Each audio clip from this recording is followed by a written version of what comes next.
Pre Vizsla, warrior of Mandalore. This is the second of several, I'll say, videos that I'm making about the leaders of Mandalore.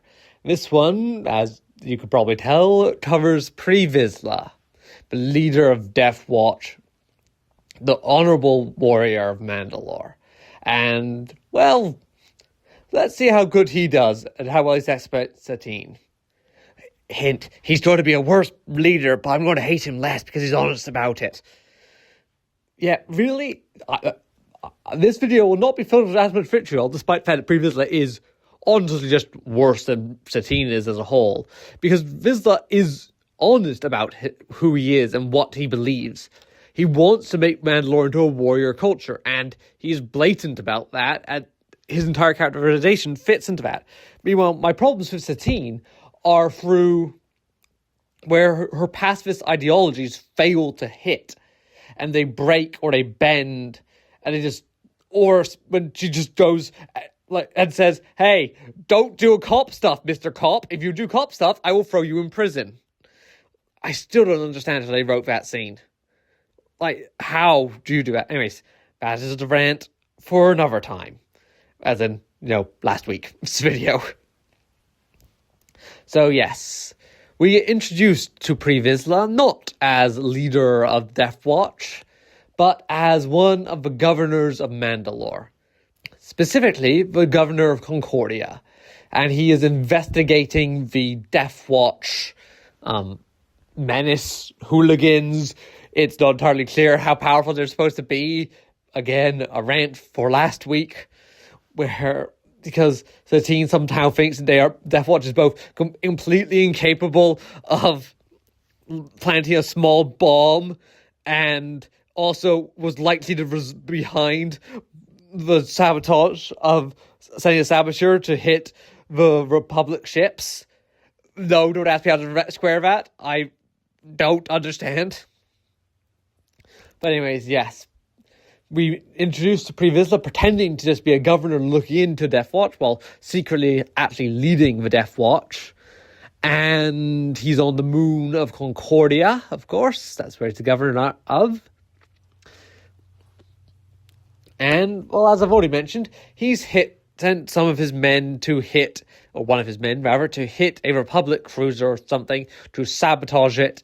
And then that guy committed suicide, which is a bit of a theme for Death Watch agents in this episode, because the saboteur he sent to the Republic committed suicide, and the person who bombed the little statue thingy also commits suicide later in the episode.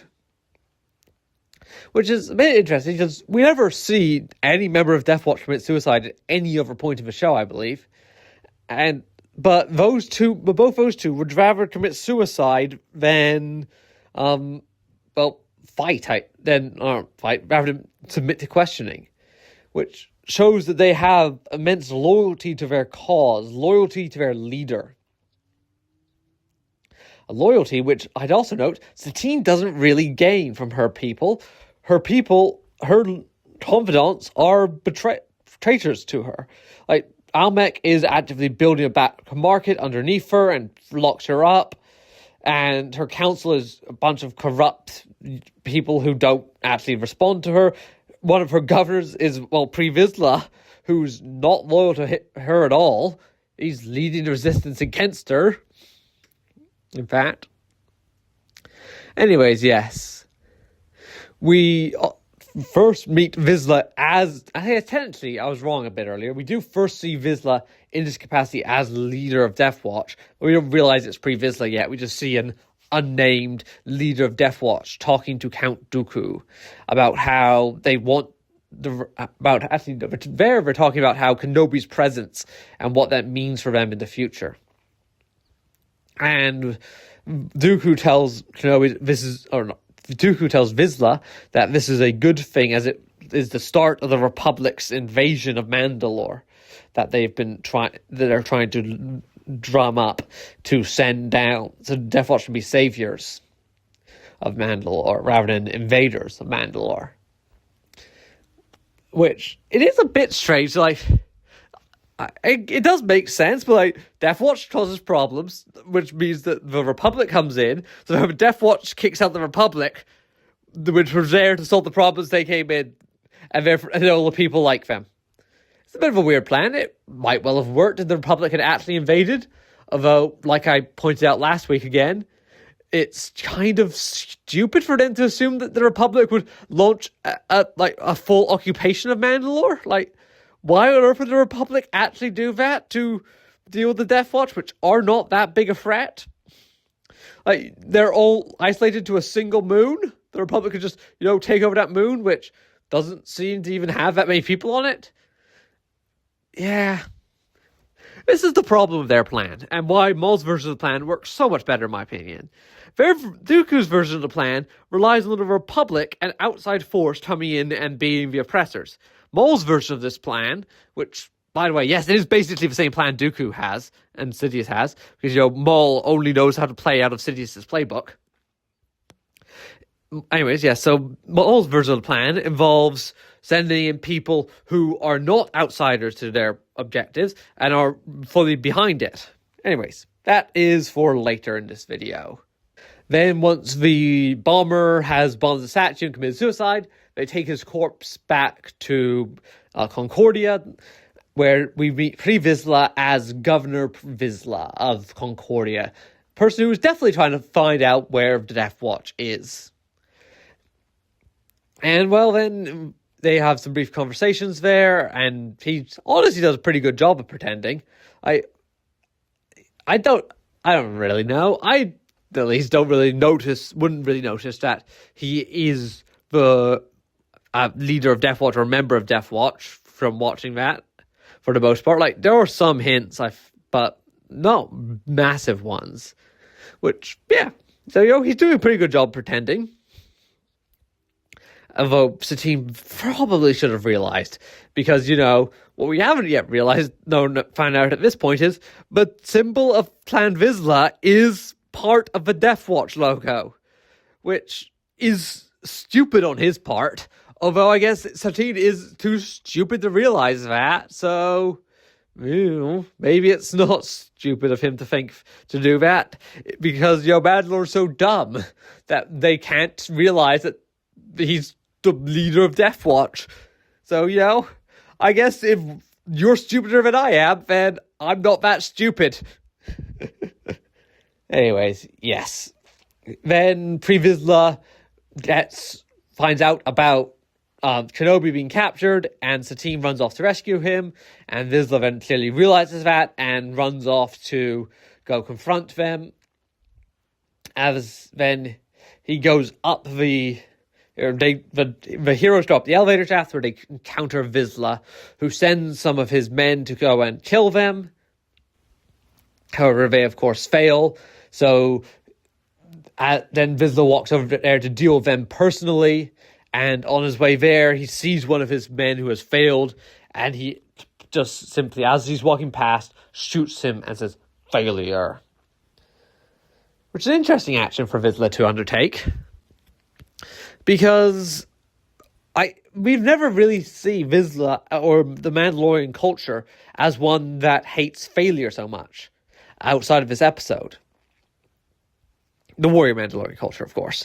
Because I guess I don't know. It's an interesting thing for Vizsla to do that. It does, I think, set him up within this episode as a ruthless warrior who values success and power above all. And that does kind of fit with who he is in the future as well. And he is, I believe, a warrior of honor. And, well, I guess without any real establishment of what the Mandalorian honor is, maybe it is more honor, failing to do a task that you've been commanded to is worthy of execution. Although I believe that Mandalorian he shoots is crying out for help, or not crying out, but calling out for help to Pre Vizsla, who of course declines to provide the help. So yeah, it's an interesting thing, and that I don't know if that's really a breach of his honor as a warrior, but it's a thing he does. Then, as Vizsla continues walking over to Kenobi, he says, For generations, my ancestors fought proudly as warriors against the Jedi. Now that woman, meaning Satine, tarnishes the very name Mandalorian. This clearly shows that Vizsla cares about his warrior heritage and the power and history of Mandalore as a warrior culture, which obviously puts him in direct contrast with Satine, who cares more about the people now and trying to make them safe and secure and keep them alive through her pacifist ways. And these two are very much opposites to each other. And honestly, I do wish they had more interactions where Pre Vizsla was openly the leader of Death Watch. But it's really just this one monologue Vizsla gives to her, and then when Vizsla eventually captures her in season 5, and that's their only actual interactions. I feel like they should have talked more. Anyways, yes. Then Vizsla tosses Kenobi his lightsaber, saying, "Defend her if you will," because his warrior honor does not allow him to fight an unarmed opponent. He must defeat Kenobi in an honorable duel, because that is how the Mandalorian culture works. Then he pulls out the Darksaber and says, "This lightsaber was stolen from your Jedi temple by my ancestors during the fall of the Old Republic. Since then, many have died upon its blade. Since then, many Jedi have died upon its blade. Prepare yourself to join them." Which, I'm not talking about the Darksaber really here in this video, but that description of the Darksaber does not sound like the Darksaber as it becomes later on in Disney canon. And I don't know. They've made the Darksaber too important. That's really all I've got to say here. But what this does also show, once again, he's a warrior of honor. He's taken a weapon of the Jedi to fight the Jedi. And he's giving Kenobi the chance to fight him back, and they shall fight on equal terms. They are both carrying lightsabers. Then Kenobi and Pre Vizsla have a clash, and eventually Kenobi forces Vizsla back, to which Vizsla says to his men around him, "Warriors, finish him!" And I think this choice of words is very interesting, because Vizsla saying finish him implies that Vizsla is at least claiming that he has won this fight. Which is interesting, because I think that's, again, part of his warrior honor. He cannot declare that he has lost. He cannot send in his men to win a fight that he has lost. He's already won the fight. He just needs his warriors to finish it off. He's just asking for his warriors to finish off Kenobi. Because he's beaten Kenobi in the duel. He hadn't really, but that's what he's claiming. And now his warriors are doing an execution against Kenobi. I think that's interesting. That is how Vizsla frames basically ordering his men to fire 3 rockets at Kenobi so that they kill him after he'd lost the fight. But he frames it as, "I have won this fight, now please finish off Kenobi." Which is, of course, very different. And it's not really clear if this is what Vizsla genuinely believes, is that he's actually beaten Kenobi. Probably not. Vizsla's sense of honor is a bit confused, I feel. I feel like it's intentionally confused. He believes he is an honorable warrior. But at the same time, when the goings get tough, he's fully willing to break his own honor. And, well, that will come back. However, of course, by time season 5, with his execution, he fully accepts his death. And, well, I'll get to that in a while. Then the next 2 episodes he's in aren't that interesting. The first one, he's working with one of Satine's senators who were captured and threatened to blow up the ship. But it's not entirely clear how much Vizsla knew about this plan and what damage it would cause, because he does send in the separatist reinforcements, but the traitor senator, but he never actually that's pretty much all he explicitly does. He asked Tal Merrick if he's finished his mission, to which Tal Merrick replied, "I have, and I've got the senator or the Duchess here."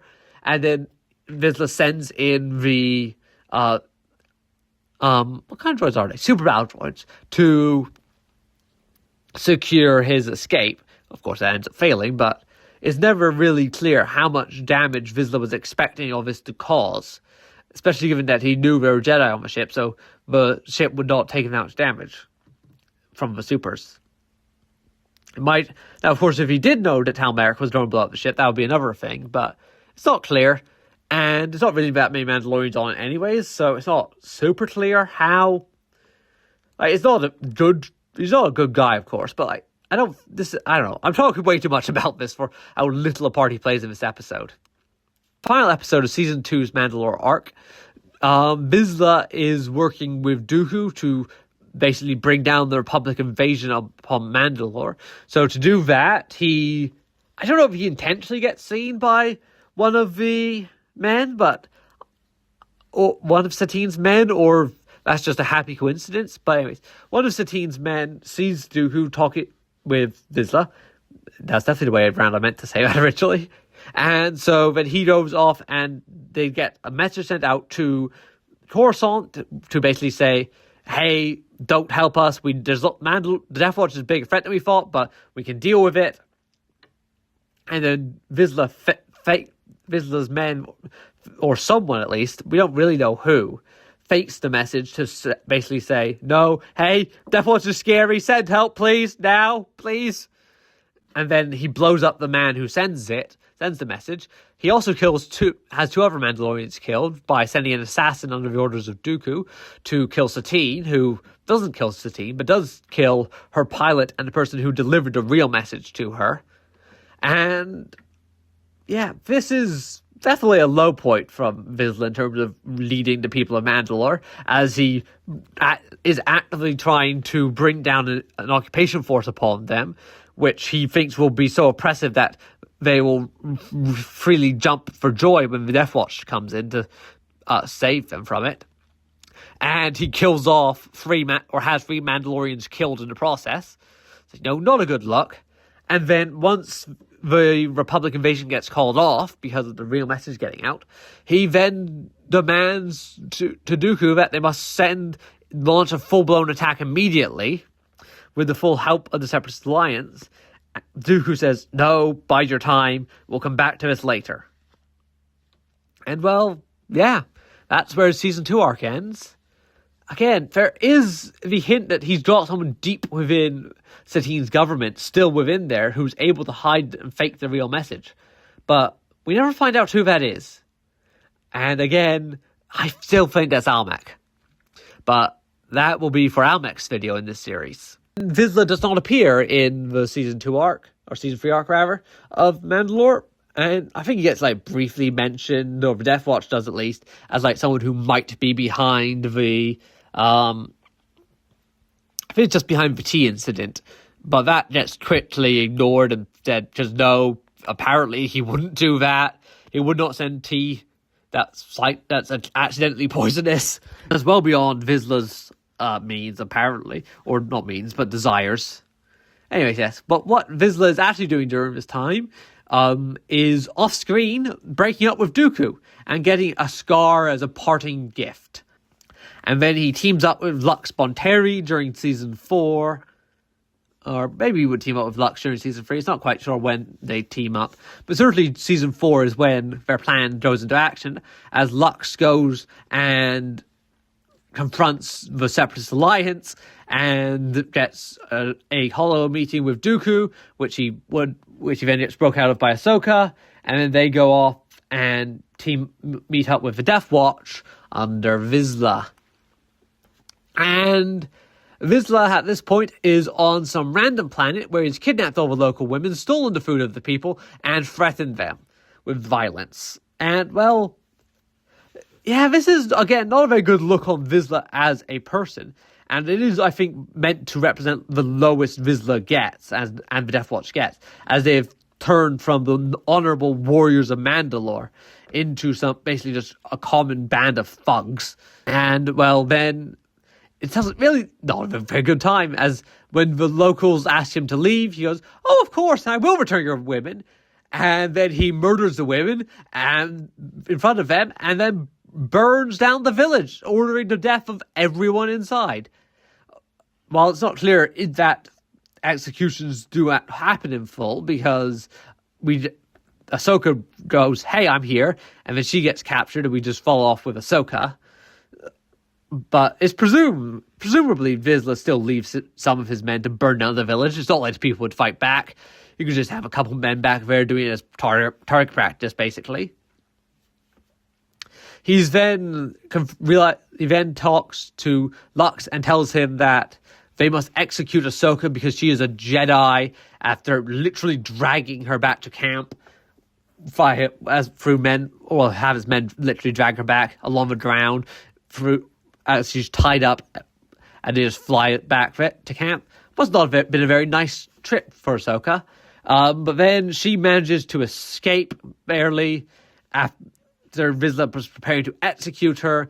And however, once she escaped, Vizsla does challenge Ahsoka to a one-on-one fight. This is, I think, where he almost sort of regains his honor. He realizes that executing Ahsoka was wrong, and he challenges her to a fight. And then he's burnt down the village, so that's not good. But we don't see Vizsla being dishonorable, really, from here on out, I feel. What is interesting, though, is Vizsla is, as far as we're aware, in possession of the intel on where Dooku is. He's lost barely anybody in the fight against Ahsoka, and yet he never goes after Dooku.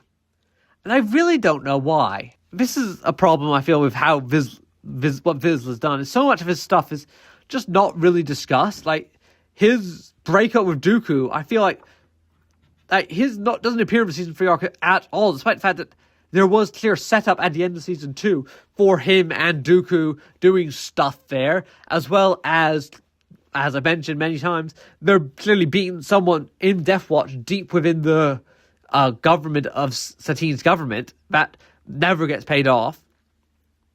And despite that, I've found no evidence of this. It feels like originally the season 2 corruption arc on Mandalore, corruption arc on Mandalore, was supposed to be about Vizsla, and Vizsla's like the corruption of people who are working with Vizsla, which again, if my theory is correct, and Almec is the one who, within her government, who was supposed to be working with Vizsla, then you could easily tie that in with the corruption arc and have it be like we have Almec on the inside trying to bring down Satine's government through the corruption, preparing with stockpiled food, much like he actually has in the final arc. And then you could have it be paralleled with, again, Dooku, with then the Death Watch talking with the Separatists, and eventually when Almec gets captured at the end of the arc, that's where you have the Dooku versus Vizsla fight that results in Vizsla getting the scar. And I feel like you could have had all that linked together again in a much more practical and actual way. And that would have followed up on the dangling threads from season 2, and then set up for then with Vizsla then cast aside, he's lost everything, and that's where the Death Watch hits their lowest point. But anyways, we never really find out what's going on there, and never really becomes all that relevant. On to season 5. Season 5 Mandalorian arc is really about the fall of Satine's government and the rise of Death Watch, and then the death of Vizsla, but not the death of his ideas, because his ideas of a warrior Mandalore is what survives. And as I mentioned earlier, and we'll mention it again later, Vizsla accepts his death, acknowledging that, yes, he has achieved his goals, and now Mandalore has returned to its warrior path.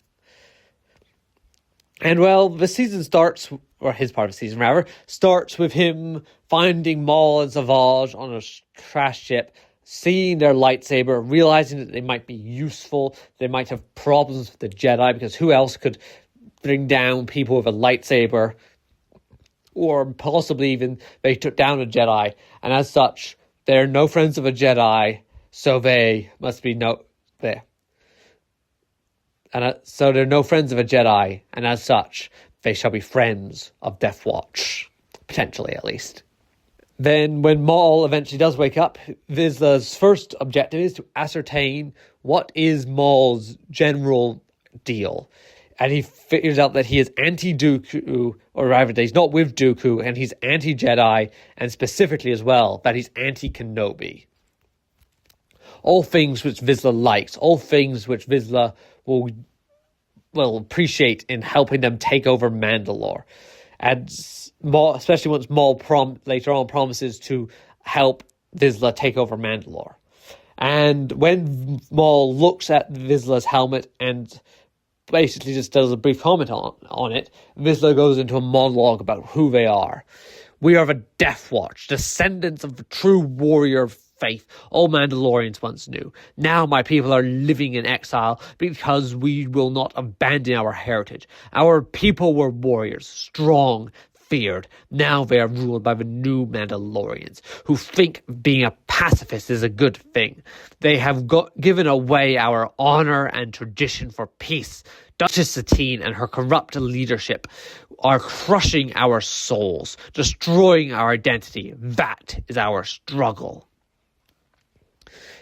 This clearly outlines what he's after. He wants to bring down the Mandalore because his heritage, his honor, his history is being erased by her. And he cannot allow that to stand. And he shall break the new Mandalorian culture and bring them back to the honorable warriors that they once were. And he recognizes that Maul will be a good ally against the Jedi, the new Mandalorians, and even Dooku. Although after this first scene, they pretty much completely forget about Dooku. But he'll also be a good ally against the new Mandalorians and against the Jedi, especially the Jedi, because while sure Mandalorians are good against Jedi, having a Sith Lord on your side is pretty good when you're fighting a Jedi, as Sith are one of the best things for fighting Jedi.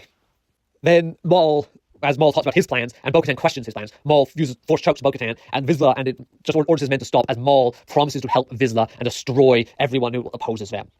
And he releases Bo-Katan, and then leaves to go check in on Savage, as the Death Watch put to a vote whether they shall join up with Maul, and follow along with him. And eventually, of course, they do say, yes, we shall. It's also worth noting that Vizsla is not ruling here with an iron fist over the Death Watch. He is putting it to a vote whether they shall work with Maul. And also, while Vizsla did order them to stand back while Maul force-choked Bo-Katan, after Maul dropped her, Bo-Katan and Vizsla shared a smile at each other. So they clearly were fine with what Maul was doing there, and he wasn't... Actually, it wasn't nice for Bo-Katan, I'm sure, but it wasn't beyond the pale that he was doing that there. One of Maul's first takeaways of his conversation with Vizsla as he's talking to Savage is that they are men of honor. And that the Mandalorians have honor, which is a thing he plans to abuse and take over. But it does show that Maul has quickly identified that honor is one of Vizsla's primary driving factors at this point in his life. He has gotten out of his slump that he was in during season 4. And he is now back and ready to fight for honor, fight for his people, and fight well. Vizsla also reveals to Maul during this that there are people on Mandalore who will join them. Which is interesting, because they never really become all that relevant or clear where they are. Vizsla, or Satine does go on to say, once she's captured and talking to Maul, that all of her government has either been executed or joined with Vizsla, which means that clearly some of her government have joined up with Vizsla, but it's not clear how many of them how much that was being, oh shit, the government's dying, we're with you now, Vizsla, versus them actually being with Vizsla from the word go. I don't really know. Yeah, it's interesting thing, because some of them probably were, but we don't really know how much. And again, also and also Vizsla got the key targets that the criminals would go on to raid through his contacts within the city of Mandalore, so they could figure out where to strike for the most impact. So he does clearly have some people. And Vizsla also says that he has a plan that will allow him to take over Mandalore. And which, I don't know what that plan's going to be. because it's never elaborated upon. And while we could reasonably assume that he's going to set that he had something akin to what Maul was planning with the criminals, but he always talks about them as their army, as if the criminals will back them up in their attack against Mandalore. And also he said that his plan is ready to enact before they've even got any criminals, which is really interesting because I do want to know what Vizsla's plan was. Because is it just to launch a full-blown war? Because he does imply that just launching an attack is not going to work. Well, like Maul says that won't work. That's what Maul certainly thinks his plan is. Maybe Vizsla just wanted to get some key strikes off against the core people of Mandalore, launch a raid into Satine's palace through some sneaky routes, get her captured, and then go, we've got your Duchess, now sign everything over to me, please. That might have worked, I guess, but it probably would not have enabled the warrior culture that he was going for. We don't really know what Vizsla was going for with his plan. It never gets realized or discussed about at all, really. But it does definitely seem like his plan was not to send in some fake decoys such as Maul does, and such was Dooku's original plan as well. Because again, Maul just plays out Sidious's playbook, and much like he does which is exactly what he's doing on Mandalore, is exactly what Sidious was trying to do on Mandalore. That Maul's is more successful and better throughout, as I mentioned earlier. Anyways, yes. And Vizsla goes and helps Maul collect up his group of criminals, and he doesn't like working with Maul, but he does realize that Maul will be a useful tool in their arsenal. And he even dangles the bait of the League of Neutral Systems over Maul, saying that, hey, Mandalore will help you influence all of these people. And then you'll be able to succeed and grow your criminal empire. Which Maul does appreciate. Although by this point, Maul has almost certainly realized that Vizsla is not truly behind him. And Vizsla and Bo-Katan are plotting to betray him.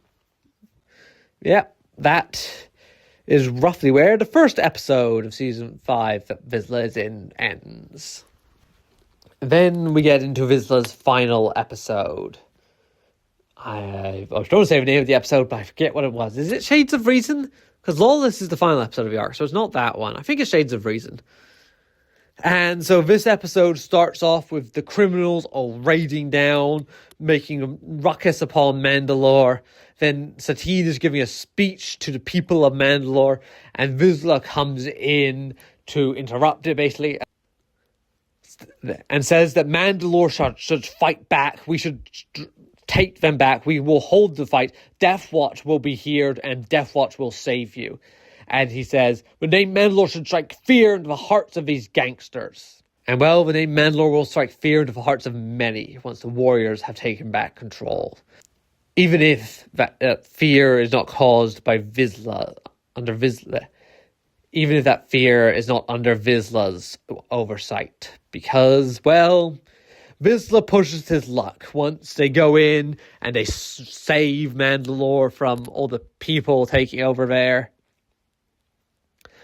And they then capture all the gangsters, lock them up in prison, and then Satine surrenders to the new Mandalore. Then Satine surrenders to the Death Watch, and then they parade the leaders of the criminals in front of the people of Mandalore, saying, we have freed you, or rather Bo-Katan says this, we have freed you. Exiled governor of Concordia, Pre Vizsla, shall now rule Mandalore. And we shall win. We shall fight. We are great. And then they capture Maul. And interestingly, they do capture Maul. And I think that this comes back to Vizsla's honor. Because Vizsla realizes that because Vizsla promised Maul that they would kill Kenobi together. And as such, because Vizsla has made that promise, Maul has given Vizsla Mandalore. And as such, Vizsla shall uphold his end of the bargain, and he shall not kill Kenobi until Kenobi is dead. And well, that shows once again that Vizsla is a man of honor, even if it ends up going quite poorly for him, as Maul breaks out of the prison, because, it's the most secure prison in the world. It doesn't get broken out 5 times or something stupid in, its 3 appearances. Yes, definitely not. Why would you ever assume that?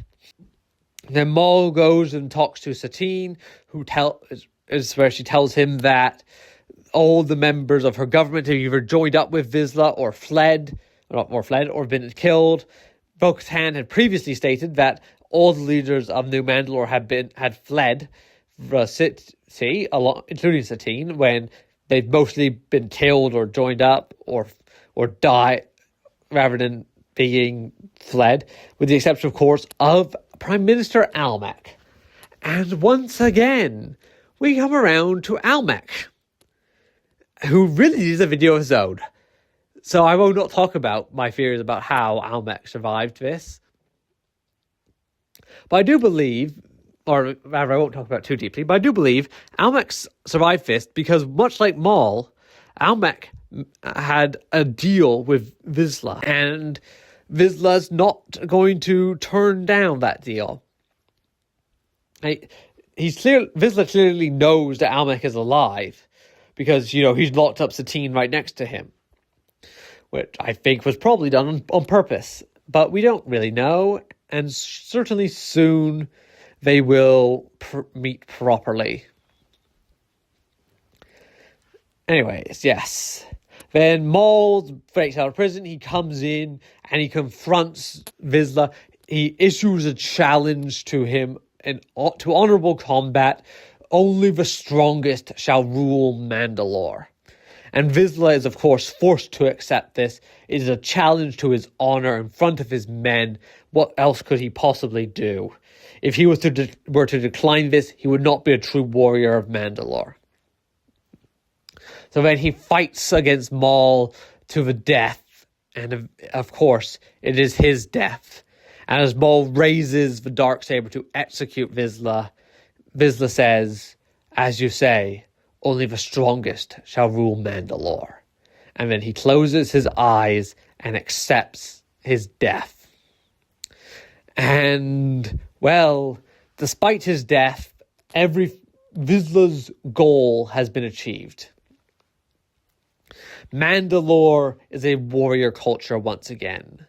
The people of Mandalore shall fight, and they shall fight just under the stewardship of Maul and Almec rather than Vizsla himself. And this is where Vizsla's story ends. Having achieved his goals, but not be able to see them brought to fruition in full, as the people of Mandalore have once again returned to their warrior ways, and regained their honor as warriors, and they shall fight, but not under him. Up next is going to be, I don't know if I'm going to do Maul or Almec next. I'm tempted to do Maul, because I know I said Almec was going to be next the last time, but I don't know. Almec's going to be a very complicated video, because Almec is an interesting case. I almost feel like he might go after Bo-Katan even, because he's not, partially because he's never actually the true head of Mandalore, other than for a couple seconds, that don't really count. Anyways, yes, next up, either Maul or Almec. Then I might do a video on the Saxons, and then finally, of course, the Bo-Katan video. Destroyer of Mandalore.